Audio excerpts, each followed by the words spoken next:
10 disaster survivors managed to build a plane in the desert. They struggled to drag it to an open area. They hoped to escape the desolate wasteland. They were about to start the plane's engine, but there were only 5 matches left. Everyone put their hope of survival in the hands of the pilot. So the pilot carefully took the matches and climbed into the cockpit. He carefully set everything up. Once everything was ready, the pilot began to start the plane. However, the first attempt didn't ignite the engine. The survivors began to feel nervous, but the pilot didn't give up and tried again. Luckily, the propeller slowly started to turn. As the pilot slowly pressed the throttle, the propeller began to spin at full speed. But before they could celebrate, the plane's engine gradually started to shut down. The third attempt did start the plane again, but because the pilot didn't press the throttle in time, it caused a lack of power and the engine shut off again. Faced with this, the survivors began to lose hope. They thought it was an impossible task, but the pilot didn't give up. He immediately tried starting the engine again. The survivors watched as the situation grew worse and fell into complete despair. However, they didn't stay sad for long. The pilot made one last attempt. With this one last chance, the survivors held their breath, hoping for a miracle.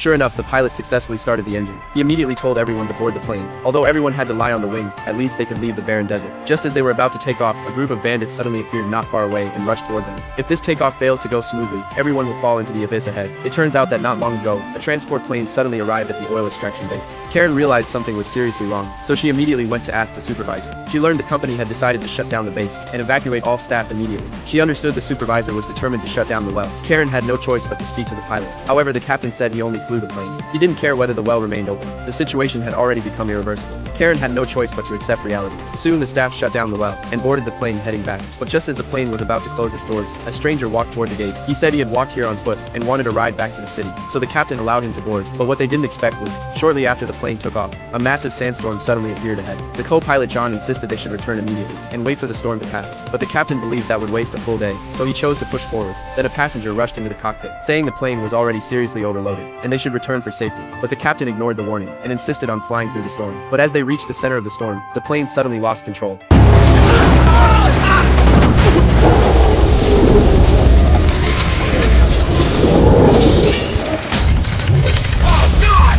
The captain finally realized the danger and performed an emergency landing in the desert. During the landing, the door was torn open. One unlucky passenger was thrown out to his death. After some time, the landing finally succeeded. The survivors offered a simple prayer. The plane could no longer take off to escape the desert. They made a bold decision. They gathered all supplies from the plane, but after counting everything, they estimated the supplies would last only half a month. But when the man heard this, he decided to walk out of the desert alone. Everyone stopped his foolish idea, but during the argument, a barrel of water was accidentally spilled. As everyone froze in shock, Ryan suddenly claimed he was an aircraft engineer. After checking, he believed they could use the parts to build another plane. The crowd regained hope and began working overnight, but sparks from the fire ignited the fuel. The explosion cost them most of their fuel, but they did not give up. Just as the plane was about to be finished, dark clouds covered the desert. The captain realized the danger and told everyone to stay away, but Ryan looked confused. The captain said the plane had no grounding, and a lightning strike would cause a massive explosion.